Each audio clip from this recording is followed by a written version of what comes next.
Hey, welcome to Kate Crafts. I'm Kate. Today I would like to share with you my make for Scrap and Stamp's Christmas in July hop. Let's get started.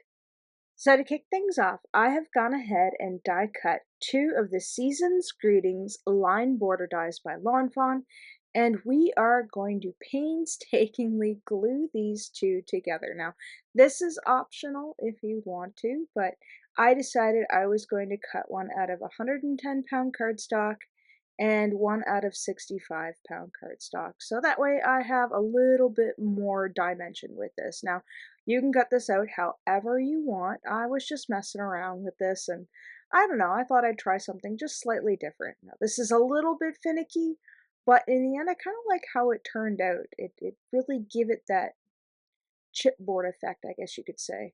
Although I've never really worked with chipboard. But anyway, so we're going to set that off to the side under a block to kind of even itself out. And I am being a little brave here and I'm taking the little apostrophe as well as the little dot above the I, and I'm going to try and glue these guys together. I'm fortunate I had my glasses on, otherwise I probably wouldn't have been able to see these itty bitty tiny pieces. So once I'm happy with that, I will put that one underneath the little brick there, and we will go ahead and grab our little apostrophe, and we will glue those two together as well as throw that under the brick. So next up, we have the Positive Christmas Stamp and Die set.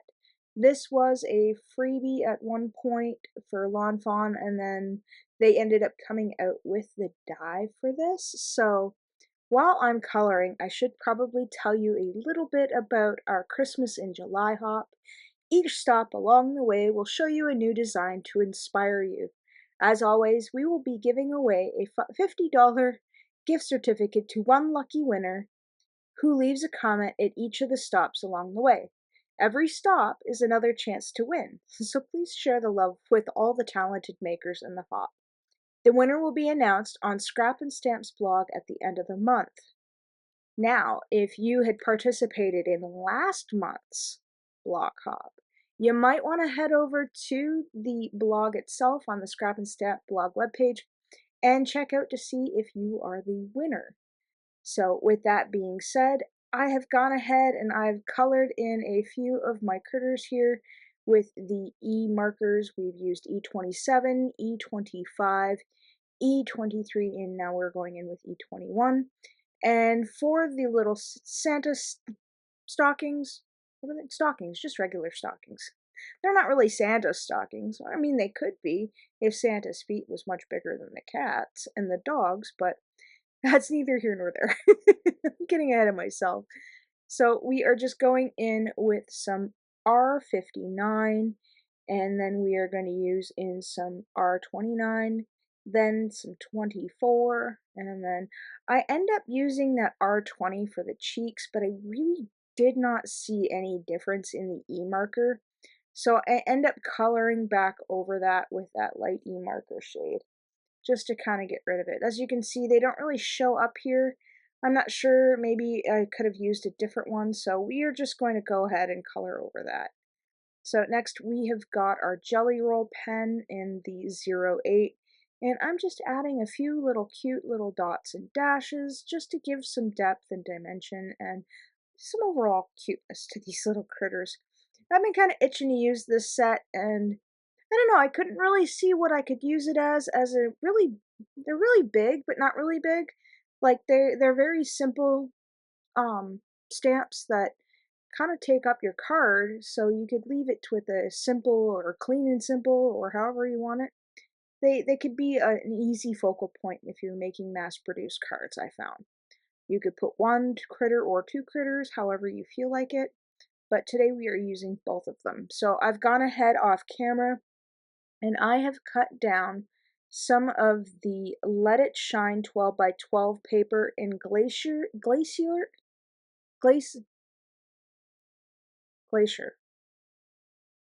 no, I can't pronounce the word. I might have spelt it wrong. Anyway, it's the green one. You'll have to forgive me. I will have all of the ingredients to my recipe here listed in the description box below with links to the Scrap and Stamp store for your enjoyment. and that way you can go ahead and check it out. I encourage you to head over to the blog and check out all the lovely lineup. I also have them in the description box below, so if you ever get lost along the way, you're more than welcome to stop back here and figure out where you are. Now, we've got a lot of talent on this hop, and yeah, I can't wait to see what everybody else makes. I know I will be hopping along once this goes live, and I hope you join with me too. So now that we've got our glue on our season's greetings, we are going to put some bricks on them just to kind of give them a little weight so they stick down properly. It's a little bit wonky, but I think it adds a little bit of character. So now you could actually take some foam tape and you could foam tape the little critters up, but I decided that I'm going to glue them flat after I add the little apostrophe and the little dot above the I, which actually has a name, but at the moment it eludes me. So if you know what the name of that is in the comments below, let me know, and that'll be an entry for you to enter into the giveaway.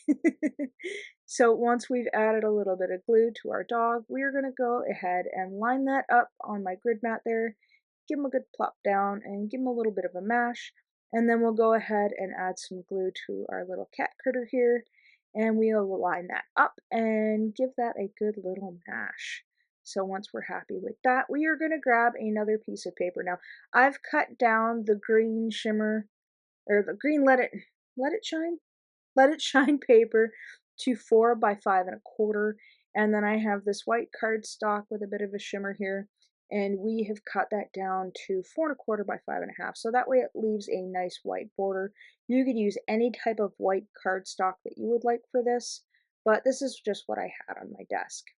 So off camera, I've gone ahead and added some Easy Runner double-sided tape down to my card base, and then we are going to go ahead and add our Fairly Arts glue. We are going to line everybody up, give that a good mash down, and here you have my finished card. I really hope you enjoyed today's Christmas in July project.